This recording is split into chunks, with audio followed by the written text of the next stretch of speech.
এটা আদৰণীয় ঐতিহাসিক পদক্ষেপ ল'লে আজি মহিলাসকল স্বাভাৱিক পুৰুষসকলৰ পৰা অকণমান হ'লেও তেওঁলোকে ভয়ত থাকে আৰু ভয়ত থাকি পেলাই নিজকে বেছিকৈ সাজি কাচি থাকিব বিচাৰে আৰু মানে বেছিকৈ সাজি কাচি তাত খৰচাও বেছি হৈ যায় আৰু তেনে আমাৰ পুৰুষে যদি আমি সাজি কাচি হৈ নাথাকোঁ, দেখিবলৈ ধুনীয়া হৈ নাথাকোঁ, বেলেগ আকৌ মহিলাক যদি চকু দিয়ে আমাৰ কি হ'ব?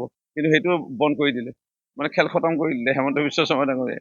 সেইকাৰণে পুৰুষসকলৰ মুদা মৰিলে বুলি ক'ব পাৰি বা খেল খতম আৰু এতিয়া বেলেগ আৰু মহিলাক চাব নোৱাৰে। চাব পাৰিব এনেই আৰু লাগি চাব পাৰিব, কিন্তু আৰু বিয়াটো পাতিব নোৱাৰিব।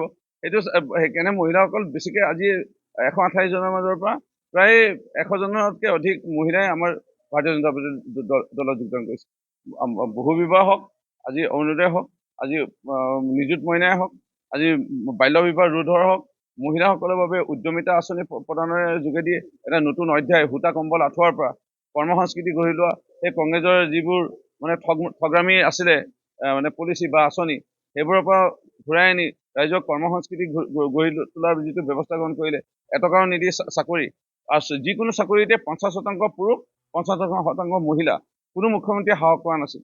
আজি মুখ্যমন্ত্ৰী ডক্টৰ হিমন্ত বিশ্ব শৰ্মাই যি বলিষ্ঠ পদক্ষেপ গ্ৰহণ কৰিছে, ইয়াক লৈ ৰাইজ নিশ্চয় আনন্দিত আৰু সেয়া আমাৰ জয় নিশ্চিত আৰু ৰাইজৰ এয়া সঁহাৰি আশীৰ্বাদেৰে আমি যিমান আমি ভাবিছিলোঁ যে আমাৰ অকণমান ক'ৰবাত আহিব নেকি প্ৰত্যাহ্বান, সেইখিনি কোনো প্ৰত্যাহ্বানৰ কথা নাহে। এতিয়া আমি খুব এটা মুকলি মনৰ এটা আমি নিৰ্বাচনলৈ আগবাঢ়ি গৈছোঁ।